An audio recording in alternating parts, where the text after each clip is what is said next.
My name's Ben Carter, and what I'm about to tell you still feels like something out of a movie. Last month, my HOA tried to force me to give them the key to my garage, my property. When I refused, they accused me of hiding hazardous materials.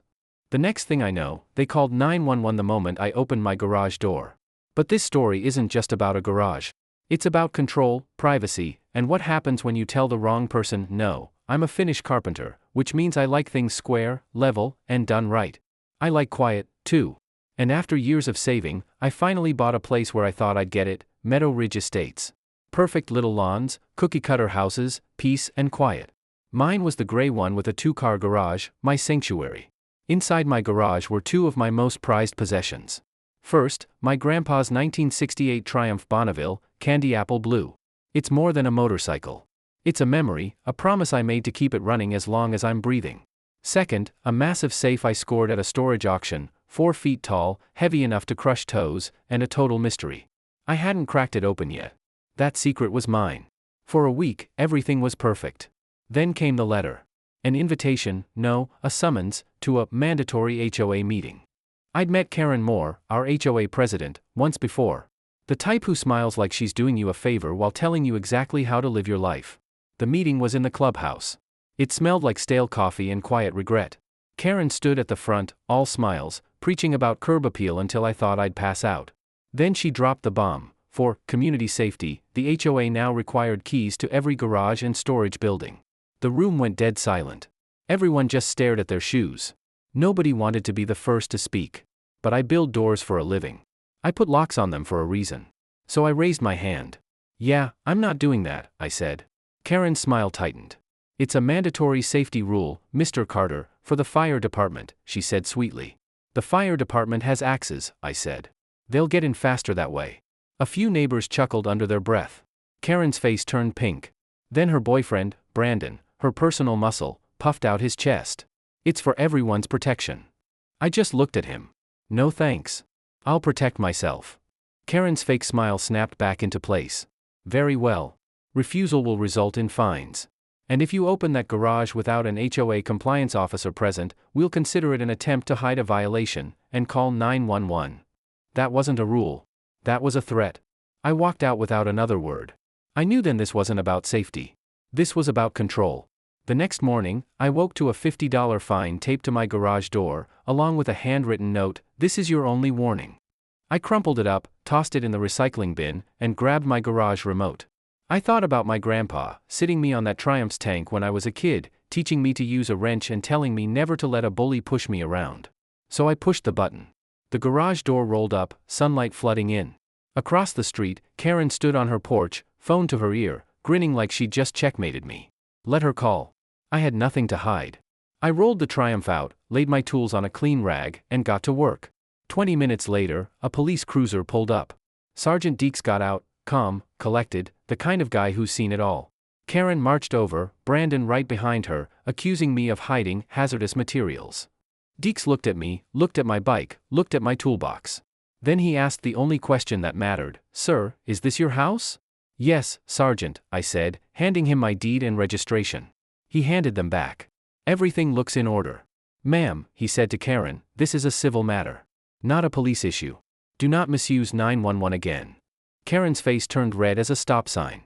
Brandon started to speak, but Deeks' glare shut him up fast. The sergeant gave me a nod and left. Karen just stood there, seething. I smiled, picked up my screwdriver, and went back to work on my bike. But I knew this wasn't over. And I was right. Because that night, I caught them breaking into my garage on camera. When I first moved in, I noticed a few sprinkler heads right near the garage side door and the front porch. Being the kind of guy who can't leave anything stock, I tinkered. I added a separate valve I could trigger from my phone, and in the line feeding those sprinklers, I installed a filter chamber filled with blue chalk dust. The kind carpenters use to snap straight lines. It's harmless, but it stains like crazy. It was my cheap little burglar alarm. So when I saw Brandon and his hired goon inside my garage at 2 a.m., drilling into my safe, I hit record on my phone, switched to the sprinkler app, and tapped on. Nothing happened at first. Then, on my camera feed, the side door swung open and chaos erupted.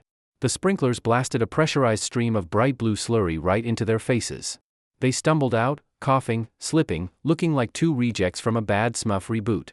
Brandon fell flat on his butt, leaving a perfect blueprint on my wet porch. Lights started flipping on up and down the street.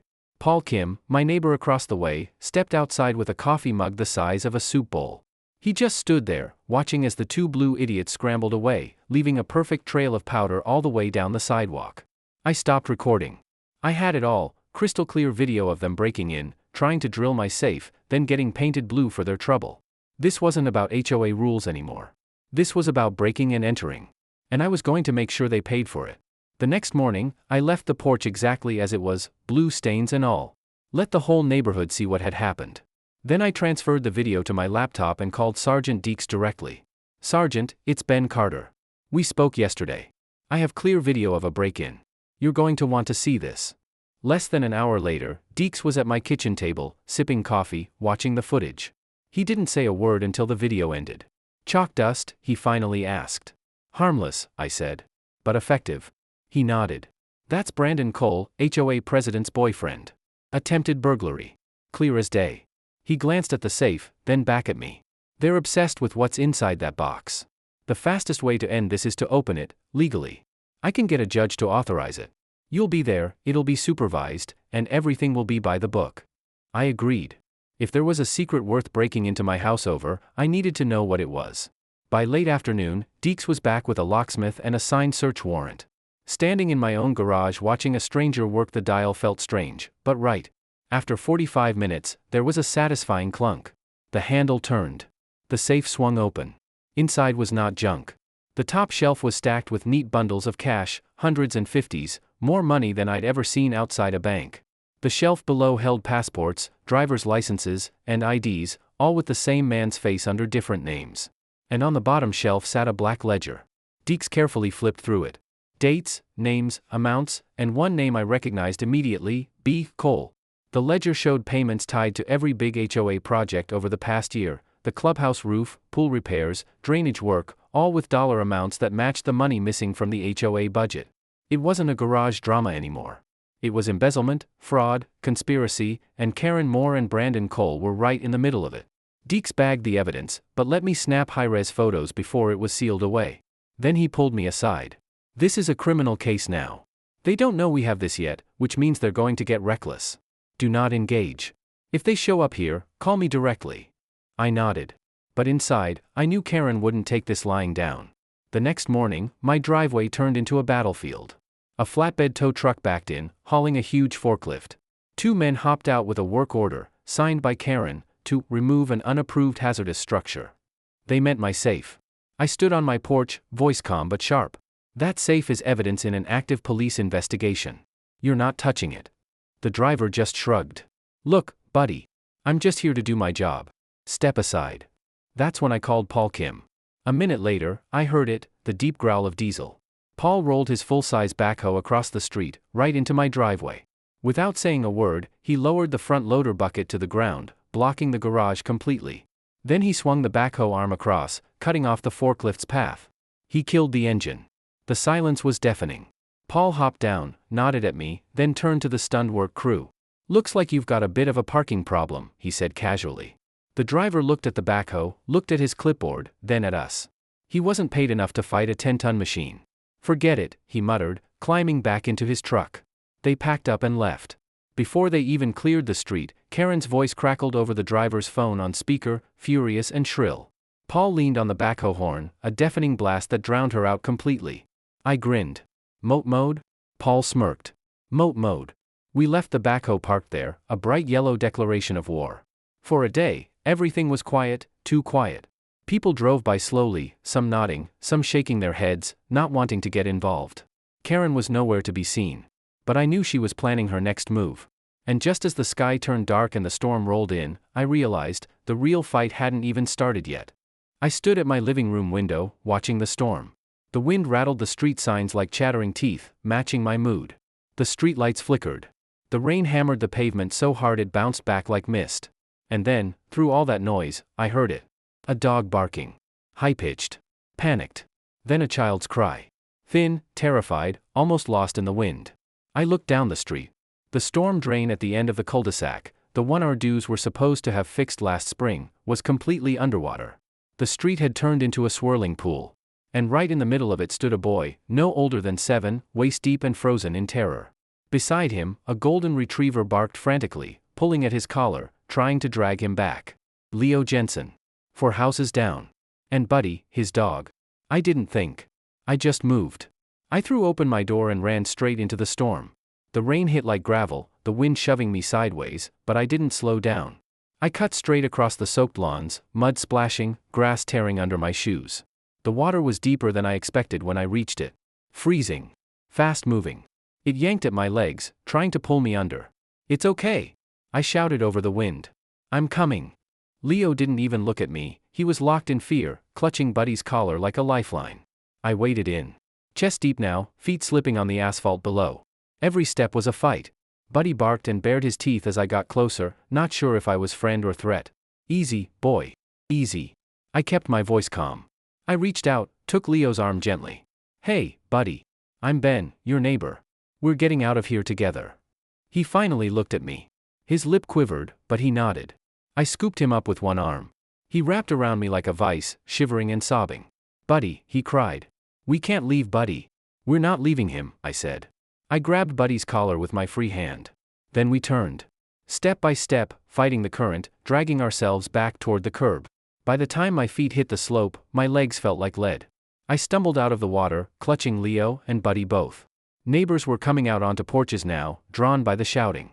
Leo's mom burst out of her house, face pale with panic. She ran to us, grabbed her son, sobbing into his wet hair. "Oh my God. Oh my God."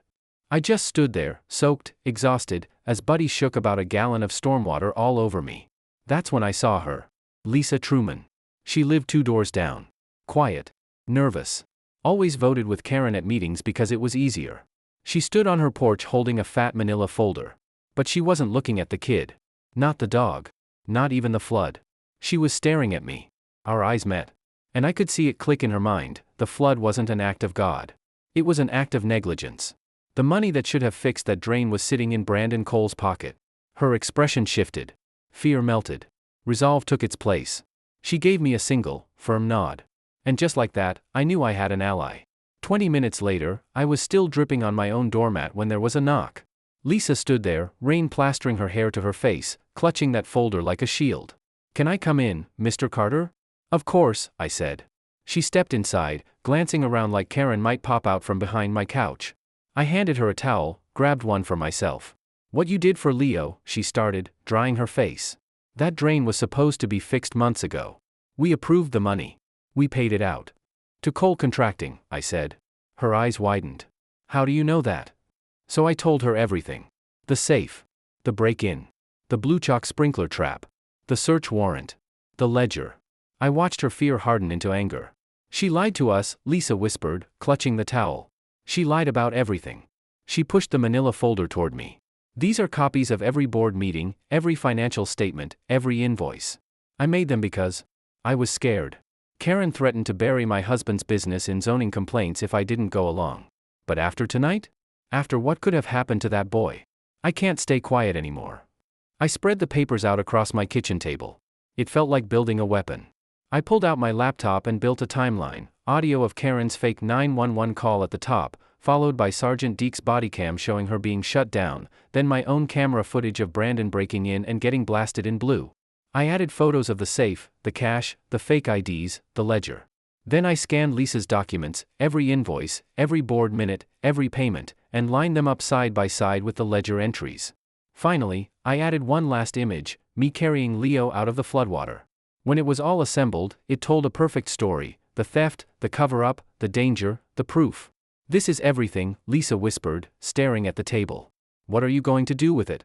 I could have just given it all to Sergeant Deeks and let the law handle it. But that wasn't enough. Karen and Brandon hadn't just stolen money, they'd poisoned this neighborhood, turned everyone into suspects and enemies. A quiet arrest wouldn't fix that. "No," I said. "The neighborhood needs to see it. Every single person. We're not just going to take Karen down. We're going to take back this community." The plan was simple: call for a recall vote at the next HOA meeting. But we wouldn't go in with just 25% of the neighborhood, we'd go in with a majority already signed on. We'd knock on every door. And we'd show them the truth. The next morning, Paul Kim joined us in the garage, still guarded by his backhoe like a faithful sentry. Door-to-door campaign, he said with a grin. Haven't done this since I ran for city council 30 years ago. I'm in. Lisa bit her lip. Karen's going to find out. She'll come after us. Good, I said. I held up the tablet. We won't just ask for signatures. We'll show them everything. By noon, we had our routes mapped and clipboards ready. The first house I knocked on belonged to Dan, friendly guy, always watering his petunias, but a rule follower to the bone. Ben, he said, glancing nervously past me as if Karen was lurking in the bushes. I don't want any trouble. I'm not here to start trouble, I said. I'm here to end it.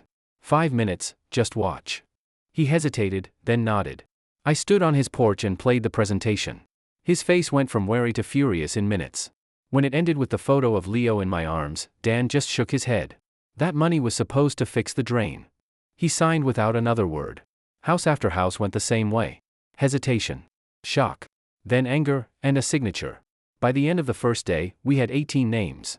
And that's when Karen found out. That night, an email blasted out to every resident.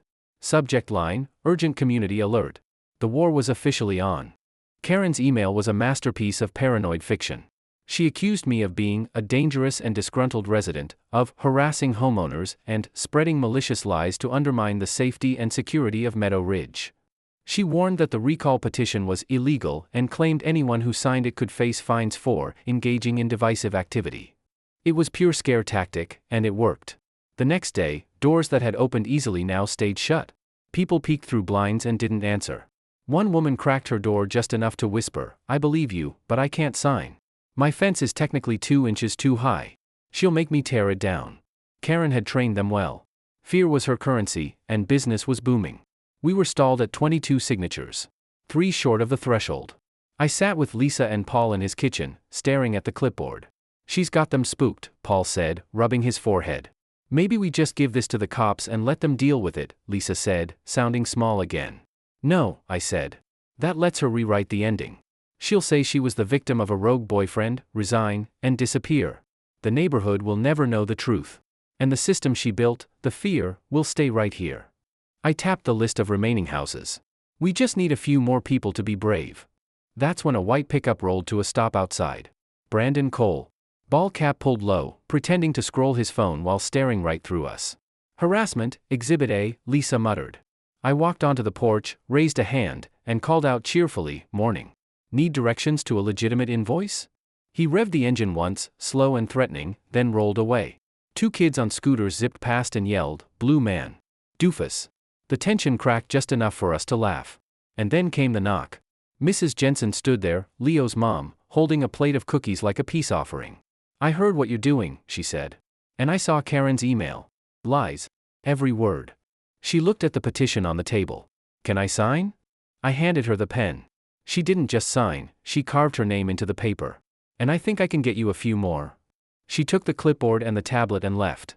An hour later, she came back with 10 new signatures. We didn't just have enough. We had more than enough. Karen had made a critical mistake. She'd tried to rule with fear. But she'd run into something stronger. A mother's anger. The recall was on. The night of the meeting, the community center buzzed like a beehive that had just been kicked. Every chair was taken. People lined the walls. Faces I'd never seen at a meeting were here, arms crossed, waiting. Paul, Lisa, and I sat in the front row. A team now. At the back, Sergeant Deeks and another officer stood, arms folded, just in case. On the stage, Karen and Brandon sat at the head table. Brandon looked pale, sweaty. Karen, though, wore that perfect politician smile, the smile of someone absolutely certain her kingdom was secure. She had no idea what was coming. The projector almost died an hour before the meeting. Someone had yanked the breaker tab clean off. The community center manager shrugged helplessly. Paul just grinned and came back with a 100-foot orange extension cord.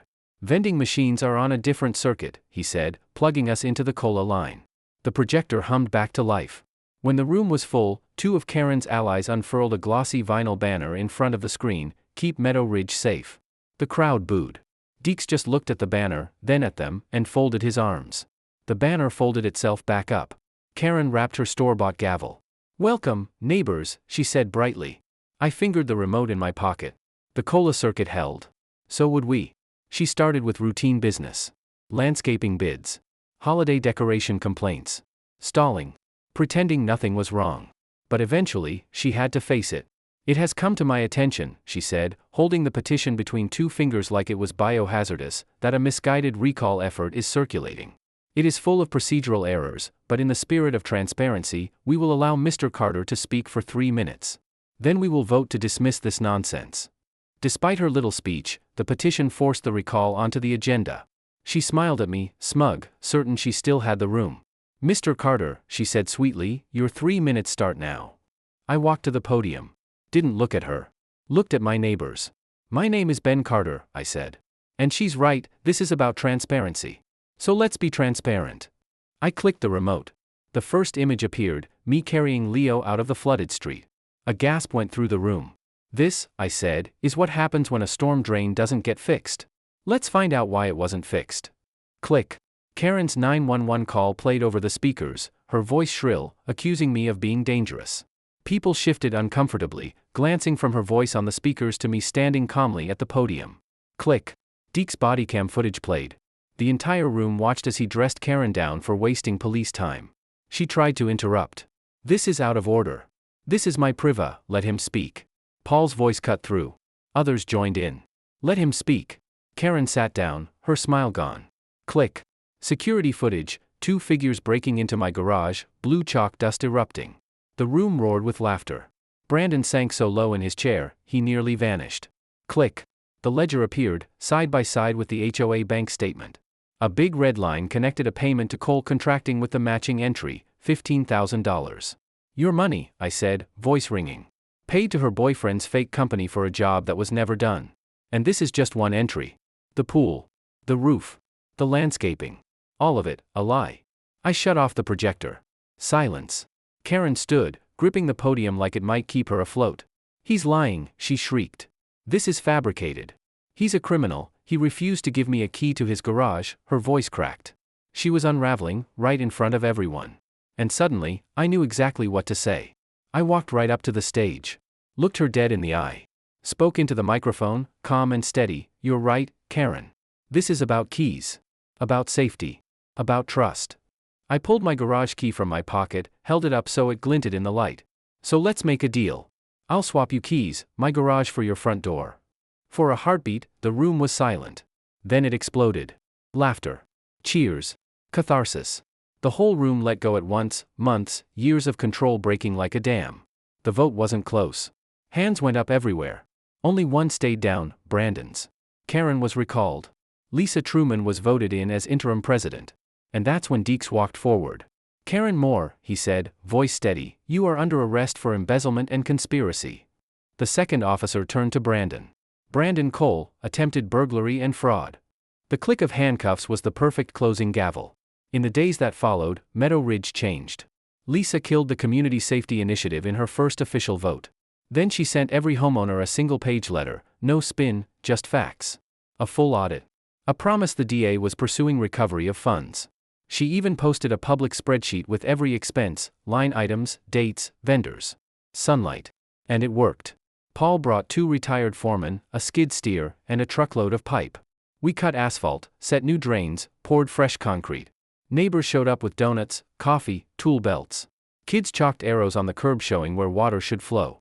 Someone drew a little cartoon of Brandon slipping. We laughed and kept digging. We weren't just fixing the street. We were fixing ourselves. When the work was done, I hired a crane to pull the old safe from my garage. Sold it for scrap. Used the money to buy fresh playground mulch. And then, finally, I went back to what I'd been meaning to do all along. I rolled my grandfather's Triumph into the sunlight. Cleaned, oiled, tuned. Weeks later, on a crisp autumn afternoon, it was ready. Kickstart. Deep, confident purr. I eased down the street. Fresh pavement. New drains. Neighbors waving. For the first time since I moved to Meadow Ridge, the road was open. The neighborhood was calm. And I felt free.